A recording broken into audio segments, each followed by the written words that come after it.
जब भी हम इन्फॉर्मेशन के बारे में सोचते हैं तो दिमाग में क्या आता है? गूगल, किताबें या फिर न्यूज़, है ना? लेकिन क्या हो अगर मैं कहूं कि जानकारी का सबसे बड़ा, सबसे ताकतवर सोर्स इनसे कहीं ज़्यादा पास है? कुछ स्टडीज़ तो ये भी कहती हैं कि हम जो भी जानकारी पाते हैं उसका 70% हिस्सा दूसरे लोगों से बातचीत के जरिए ही आता है। तो सवाल ये उठता है कि जानकारी असल में आती कहाँ से है? चलिए इसी सवाल का जवाब ढूंढते हैं।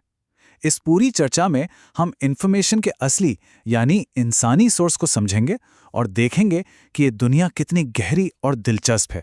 अब इस छिपी हुई दुनिया को समझने के लिए सबसे पहले एक बहुत जरूरी फर्क को समझना होगा। मतलब जब हम इंसान की बात करते हैं तो क्या हम किसी कंपनी में काम करने वाले की बात कर रहे हैं या किसी ज्ञानी व्यक्ति की?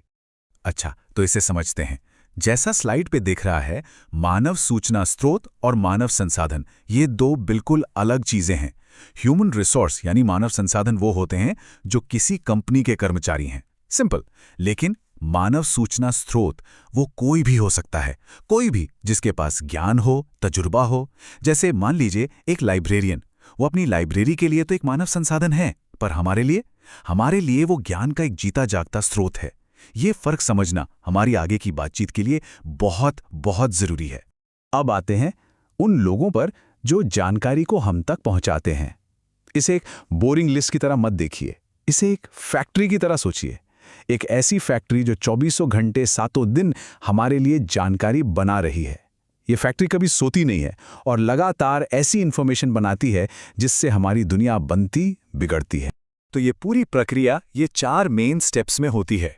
सबसे पहले रिसर्चर्स और लेखक जैसे लोग नई जानकारी को पैदा करते हैं। फिर पत्रकार और जासूस जैसे लोग उसे इकट्ठा करते हैं, खोज कर निकालते हैं। इसके बाद एडिटर्स और प्रोग्रामर्स उसे प्रोसेस करते हैं ताकि वो हमारे समझने लायक बन जाए।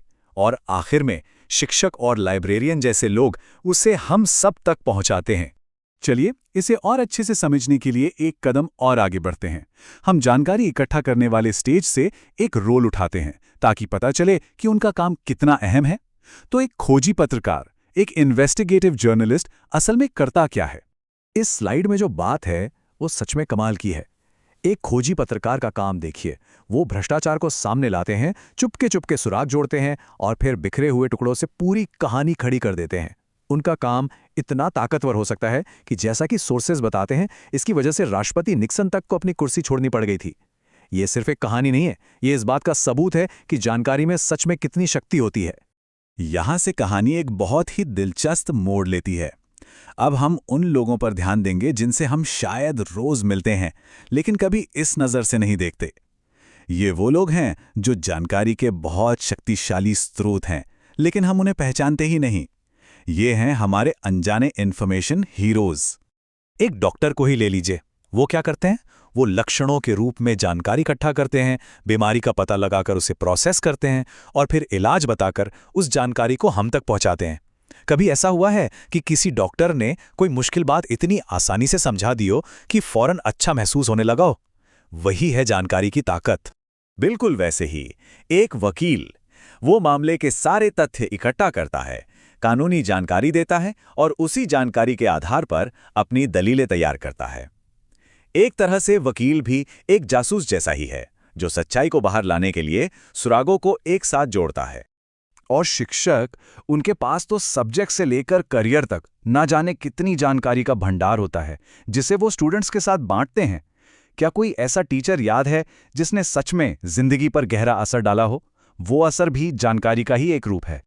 इन जाने पहचाने प्रोफेशनल्स के अलावा एक और बड़ी हैरान करने वाली भूमिका है जिसे स्रोत सामग्री में बताया गया है। ये एक ऐसा इंसान है जिसके पास जानकारी के खजाने की चाबियां होती हैं, पर हम में से ज्यादातर लोग उसे जानते तक नहीं। तो ये टेक्नोलॉजिकल गेटकीपर है कौन? सोचिए, ये वो इंसान है जो अपने फील्ड की हर नई से नई जानकारी से अपडेट रहता है और सिर्फ रखता नहीं, बल्कि सही समय पर सही जानकारी अपने साथियों तक पहुंचाता भी है। ये लोग किसी भी ऑर्गेनाइजेशन के लिए एक नर्वस सिस्टम की तरह होते हैं, जिनके बिना इंफॉर्मेशन का फ्लो ही रुक जाए। अब हम आते हैं जानकारी की दुनिया की आखिरी और शायद सबसे भरोसेमंद परत पर। ये हैं आम लोग, बच्चे, हमारे बड़े बुजुर्ग, सामुदायिक नेता। ये वो जानकारी है जो सिर्फ दिमाग से नहीं बल्कि दिल और तजुर्बे से आती है। जरा एक गांव के मुखिया के ज्ञान की गहराई के बारे में सोचिए। उन्हें पता होता है कि कौन से परिवार की आर्थिक हालत कैसी है, कौन सी फसल कब उगेगी, मिट्टी कैसी है। उन्हें गांव की लोक कथाएं, शादी के रीति रिवाज और यहाँ तक कि बीमारियों के देसी नुस्खे भी पता होते हैं। ये ज्ञान किताबों में नहीं मिलता। ये जिंदगी का ज्ञान है, पीढ़ियों का ज्ञान। और ये बात तो कमाल ही है कि जानकारी कहीं से भी आ सकती है। स्रोत से मिला ये किस्सा बताता है कि कैसे एक 6 साल का बच्चा, सिर्फ 6 साल का, जानकारी का सबसे अहम और भरोसेमंद सोर्स बन सकता है। उसकी गवाही ने एक हत्या के केस में इंसाफ दिलाया। सोच सकते हैं एक बच्चे की सच्चाई में कितनी ताकत थी।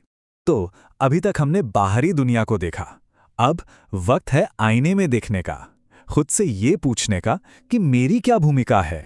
तो सबसे बड़ा सवाल यही है, जानकारी के इस पूरे इकोसिस्टम में आपकी भूमिका क्या है? क्या आप जानकारी बनाने वाले हैं या उसे इकट्ठा करने वाले? क्या आप उसे प्रोसेस करते हैं या फिर उसे दूसरों के साथ साझा करते हैं? इस पर सोचिएगा। हर बातचीत, हर सवाल, हर कहानी जो हम एक दूसरे को सुनाते हैं, वो दरअसल जानकारी का एक लेन देन है। असल में हर इंसान अपने आप में अनुभवों और ज्ञान की एक जीती जागती लाइब्रेरी है। तो अगली बार जब किसी से बात करें तो याद रखिएगा, आप सिर्फ बातें नहीं कर रहे हैं, आप एक पूरी की पूरी लाइब्रेरी से जुड़ रहे हैं।